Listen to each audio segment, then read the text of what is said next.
Hello everyone, this is Peasant with a video on how to do a backdoor Roth IRA contribution with Vanguard. So I'm going to go through a couple slides here and you'll understand what I mean. So with a traditional IRA, you'll see here I have the contribution limits at which you can make deductions. So basically in the US, there's traditional and Roth IRA contributions. Traditional contributions are contributions you make where you can deduct against your tax burden, your AGI in the given year by making the deduction. So basically, you end up having to pay less tax, and later on, when you withdraw that money, you pay tax on it, on the growth on it. And there's also Roth IRA contributions, which when you make a Roth IRA contribution, you're not deducting against your current year tax burden, but the money you place in the Roth IRA grows tax-free over time, and you can pull it out without any tax consequences later on in the future. And the reason why the backdoor Roth is an interesting tactic and important is because you'll see there are actually contribution limits for both the traditional IRA and also the Roth IRA. So for the traditional IRA, if you're single, once you exceed 75K or more, you won't get any deduction for the money you're putting into your traditional IRA. So normally, you put your $6,000 in, and that reduces the taxes you pay based on up to 6,000. So based on how much you put in. But if you make 75K or more, you're not going to be able to deduct any of that contribution. So in that case, you might make a Roth contribution. And again, if you're single, if you're making less than 124K, you can put that money in a Roth just fine, and you'll get 6K of investments in your Roth account. But if you're between 124 to 139, the money you can only put in like half. I don't know what it is.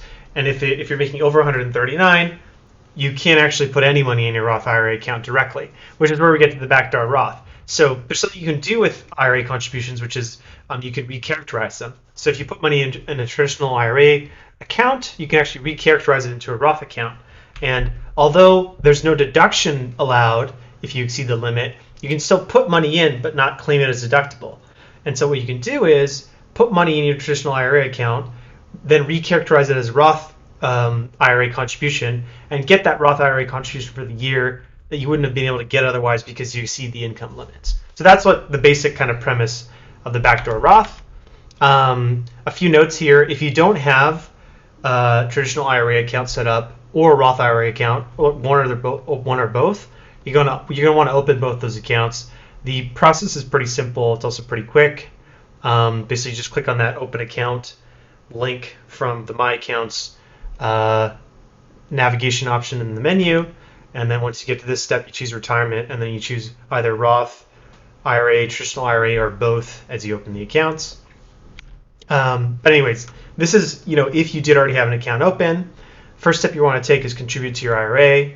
Once you're in that screen here, you're going to want to put as much as you can put in. I mean, if you're in the boat where you need to make a backdoor Roth, you can probably afford to max it out. You should max it out as much as you can if you have the savings available and you're covering your expenses and everything.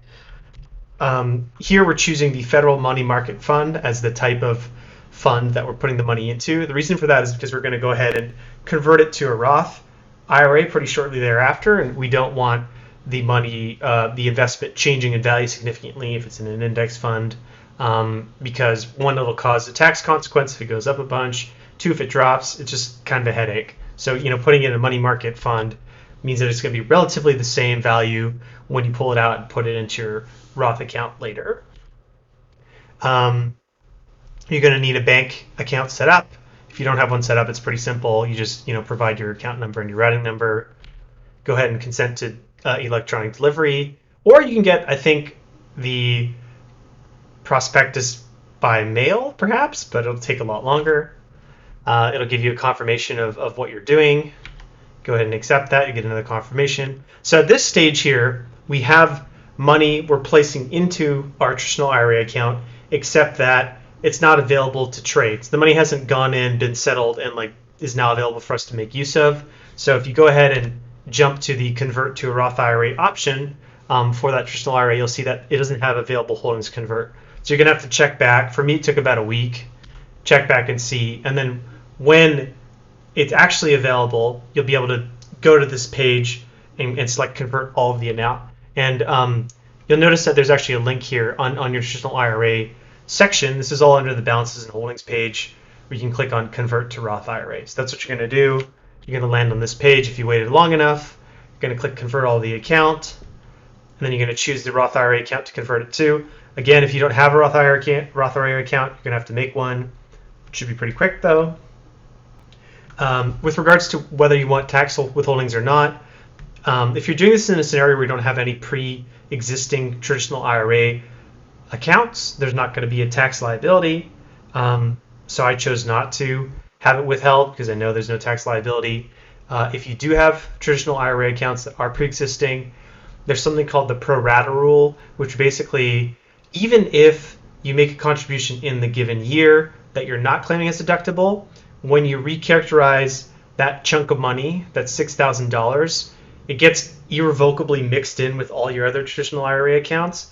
And so then the pro rata portion is basically, say you put $6K in and you have $24K existing in traditional IRA, that means that a fifth of your traditional IRA contributions have been non-deductible, but the other 80% have been deductible. When you recharacterize it, you're going to have to pay tax on the characterization for 80% of the recharacterized amount, because that's like the overall representative share of your traditional IRA that had previously been deducted. Anyways, there's a link to the pro rata rule at the end of the slides that you can read more about if you are in that scenario. You can kind of think about it further. Cool. Then you're going to want to confirm, that you do want to transfer that money. Again, it'll show what's being transferred, where it's being sent to, some of the changes or the options you chose. And then later on, once that money's settled in, so for me it was about a week, like I said, you can go ahead and go to your Roth IRA brokerage account. You have this money in money market, which you don't want, for long-term growth, that's not ideal. So you're going to want to choose whichever index fund you're going to put it into.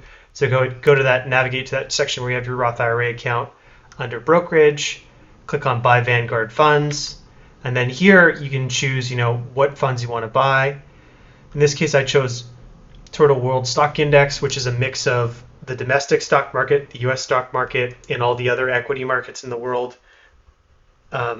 Canada, Europe, Asia, etc.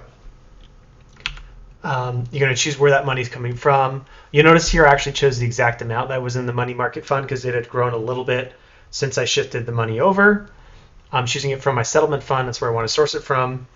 And just run through, complete the purchase. And now you have a Roth IRA account with a contribution for the given year that's going to be able to grow tax-free, that if you were above the limits, you wouldn't be able to access otherwise. So that's how that works on Vanguard. I assume it's a similar process across other investment providers like Fidelity, for example. And it's a really helpful tool for you if you're in a scenario where your income is too high for you to be able to make these sorts of contributions, and so you lose access to a part of your tax advantage investments. Like I said, lots of links here. Most of what happens in the video is on the balances and holdings page. Here's the open account link. Here's more information on the pro rata rule, and here's links to the IRS documentation on Roth and traditional IRA contribution limits based on your income. I hope this was helpful. If you have any questions, feel free to raise them in the comments. And have a great one. Thanks, everyone. Bye.